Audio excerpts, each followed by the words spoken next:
Ni dah on ke? Assalamualaikum. Dalam video ni saya nak ceritakanlah tentang satu topik yang sebenarnya saya baru tonton daripada Abang Syafiq kita, Abang Berani Buat, di mana beliau menceritakanlah tentang apa pandangan beliau berkenaan dengan TikTok, aplikasi yang dulunya kontroversi tapi sekarang dah sangat-sangat mainstream dan memandangkan saya pun sebenarnya kurang sihat baru-baru ini dan agak susah nak buat konten macam biasa. Jadi saya anggap ni adalah satu waktu yang terbaiklah untuk saya introspeksi sesuatu tentang TikTok ni yang sebenarnya dia sangat-sangat mengganggulah diri saya.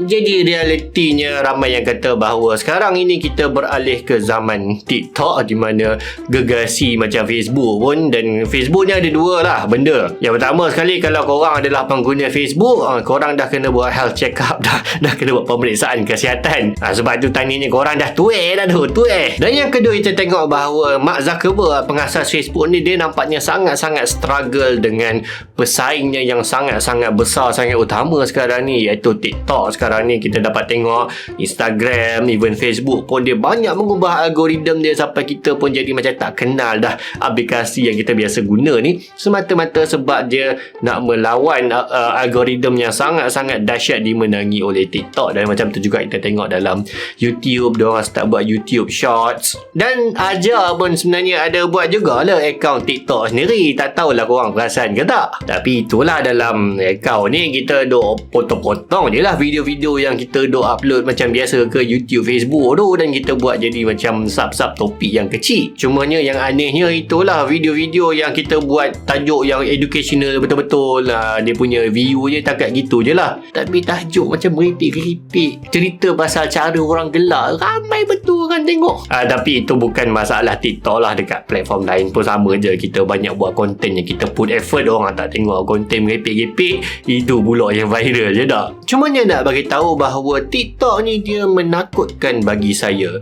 Bukan apps tu yang menakutkan, tetapi dia adalah satu trend, satu fenomena content consumption, pengambilan konten yang sebenarnya sangat-sangat menyeramkan bagi saya. Dalam pesta buku antarabangsa KL yang lepas, saya ada terlibat lah, dan saya ingat so tu memang sangat-sangat ramai lah. Memang Alhamdulillah sangat-sangat meriah pesta buku tersebut dan menjadi satu wadah lah untuk penggiat-penggiat industri buku untuk terus bernafas lepas dah sekian lama, dah macam sesak nafas, dah nak mati sangat industri buku ni. Dia sangat membantu. Tapi nak ceritanya bahawa saya jumpa dengan seorang ni, dia juga dulunya adalah aktivis buku. Jadi saya sajalah tanya dia, nak borak kan, jadi apa pandangan puan pasal realiti industri buku sekarang ni? Memang makin lama makin susah lah nak survive sebab engkau lah. Dia tunjuk ke saya.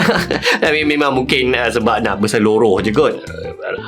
Harap macam tu lah. Jadi bila saya fikir balik, mungkin bagi penggiat penulisan ataupun buku, penulisan ni ada satu aktiviti yang sangat-sangat lama yang dah dibuat oleh manusia. Dia akan dapati bahawa video creation ni adalah satu ancaman yang sangat-sangat ampuh lah bagi mereka. Diorang kena bersaing dengan format yang sangat-sangat moden, format video audio visual, sedangkan buku ni dia adalah penulisan visual saja. Jadi dah pastilah golongan content creator, YouTuber, mungkin dia mendorong sedikit sebanyak pada saingan kepada keseluruhan aktiviti membaca buku. Tapi sekarang keseluruhan manusia, content creator, penulis buku dan lain-lain, semuanya nampaknya tengah bersaing dengan format baru. Dan ini memang kita nampak dan perasan sangat lah. Kalau kita tengok buku 100-200 tahun lepas, cara penceritaan diorang suka cerita panjang-panjang tau.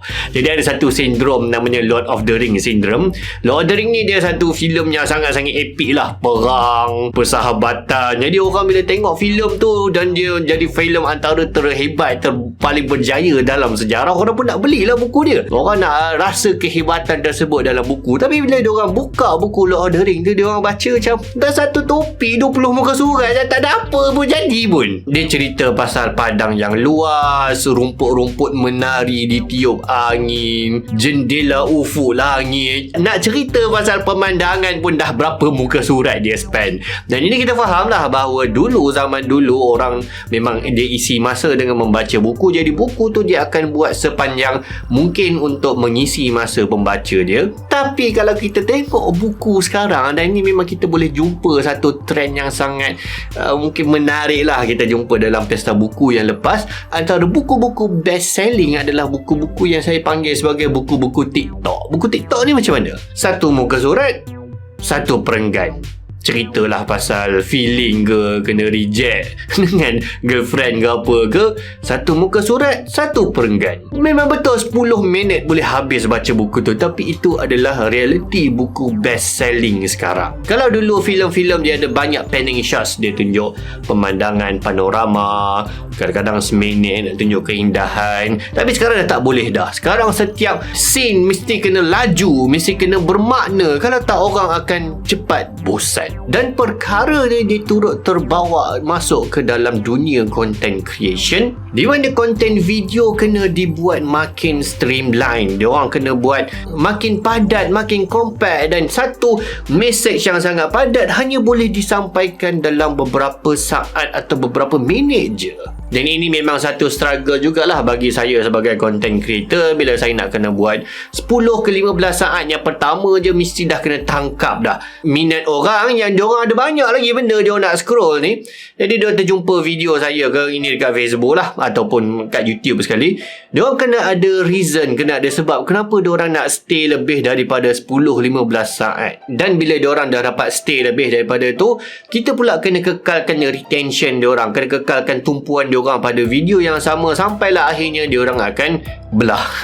Diorang akan pilih video lain ataupun nak buat benda lain ke. Dan sebenarnya bagi setiap video, hanya sebahagian percentage kecil saja yang akan habiskan sesuatu video tu sampai habis. Ini realiti yang saya susah sangat nak gapai, nak grasp waktu saya mula-mula nak buat content creation. Tapi TikTok ni dia adalah penghujung ekstrim trend untuk paling mempendekkan konten sekompak dan semaksimal mungkin. Dia adalah hundreds of short bursts. Tengok berapa saat, scroll. Ratusan konten yang orang boleh tengok dalam satu sesi diorang guna TikTok tanpa diorang perlu invested pun pada mana-mana konten yang diorang dapat. Tak perlu tumpu perhatian pun. Tu sebab viewership dia memang dahsyat gila-gila, meletup-letup. Dan semua orang viral, maksudnya semua orang tak viral. Ada banyaklah jenis konten yang boleh cuba untuk survive realiti baru, consumption, pengambilan konten gaya baru ni. Kalau video-video hiburan, dia memang paling boleh naik dan paling boleh survive sekali. Sebab literally dengan format ni orang boleh dapatkan ratusan hiburan dalam masa satu sesi. Tapi dia sangat-sangat mencabar kalau konten yang you buat adalah konten-konten pendidikan educational. Sebab ilmu ni dia punya nature dia bukan jenis yang adil jika dipersembahkan secara paling compact, paling mesti seminit mesti kena dapat apa yang aku nak sampaikan kepada orang. Tapi mungkin ada yang akan kata, bukan lagi bagus ke kalau konten pendidikan ni dia pendek, cepat-cepat, lagi banyak orang tengok, lagi banyak dia akan dapat. Dia dapat tonton macam-macam jenis topik setiap kali dia scroll naik atas. Orang akan dapat macam-macam fakta setiap kali dia orang scroll. Tak. Satu benda yang kita kena betulkan masyarakat kita, bahawa ilmu ni dia bukan fakta. Dan inilah apa yang saya nak cuba betulkan menerusi slogan pendidikan di luar buku teks. Ilmu ni dia bukan beberapa set-set maklumat yang kita ingat dan kita letak campur balik dalam peperiksaan. Di belakang setiap teori, fakta, maklumat adalah perkembangan idea, adalah air mata darah macam mana nak kembangkan ilmu tu sampai kita dapat apa yang kita dapat sekarang. Dan paling penting adalah untuk ilmu ni kita kena ada sikap kritis. Kalau idea, fakta, maklumat ni salah, macam mana? Apa implikasi dia? Dan ini yang kita kena terangkan panjang bagi setiap topik video ilmu yang kita buat sebenarnya. Jadi pada pandangan saya yang mungkin berada dalam camp pembuat content creation pendidikan yang agak tradisional ni, semua ni tak boleh nak dibuat dalam masa seminit dua dalam satu format, dalam satu aplikasi yang orang scroll dengan sangat laju, dengan banyak-banyak letusan pendek konten. Tapi masalahnya, dan ini membawa kita kepada perkara yang sebenarnya saya paling takut berkenaan dengan TikTok adalah distopia ilmu. The most extreme streamlining of educational content yang bila saya tengok, saya terpanar.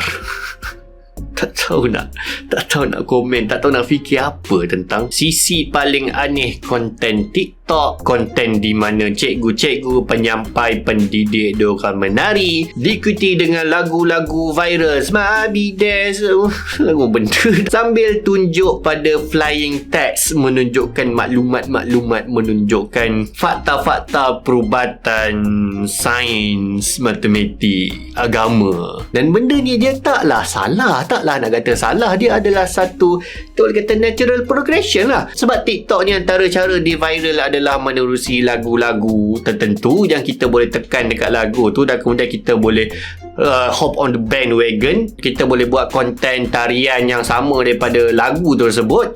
Jadi mungkin pada pandangan pendidik ni ataupun mereka yang ada fikrah untuk membuat sesuatu yang bermanfaat daripada trend semasa TikTok, no fikir why not kalau sambil menari tu sambil kita tunjukkan juga fakta-fakta, kita tunjukkan juga ilmu-ilmu, jadi orang boleh dapat manfaat daripada trend tarian. Malah dia dijadikan juga aktiviti kelas untuk sampaikan apa yang korang dah belajar menerusi trend tarian terkini di TikTok. Dan maaflah, bagi saya ini sesuatu yang I cannot. Sebab bagi saya, kalau you nak buat konten ilmu, memang you kena present dengan baik, kena ada latar yang membelakangi fakta, kena buat animasi, kena put effort. But turns out that you don't have to. Rupa-rupanya you boleh mengajar sambil ikut tarian template diikuti dengan teks-teks yang terbang.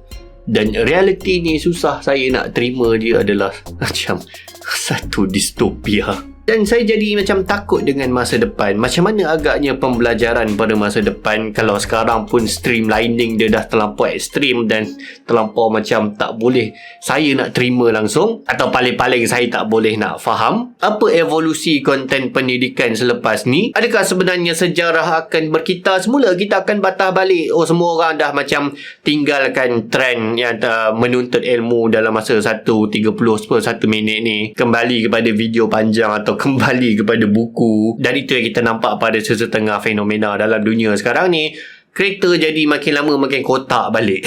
Dulu kalau boleh nak buat paling melengkung semungkin boleh, tapi sekarang dah start balik orang kembali kepada kereta kotak. Jadi mungkin dia tidak akan jadi lebih ekstrim, tapi akan lebih kembali kepada yang mungkin lebih natural yang boleh diterima oleh boomer macam saya. Jadi apa pandangan anda tentang masa depan penghasilan konten di TikTok? Anda boleh tulis dalam bahagian komen, dan mungkin spesifiknya adalah macam mana penyampaian ilmu pada kala ketika ini. Sekarang semua benda hendak dijadikan compact dan hendak dijadikan kalau boleh semaksimum padat yang mungkin dalam masa yang paling singkat. Jadi saya sangat nak tengok apa yang korang kata. Kita jumpa lagi dalam video yang akan datang. Assalamualaikum.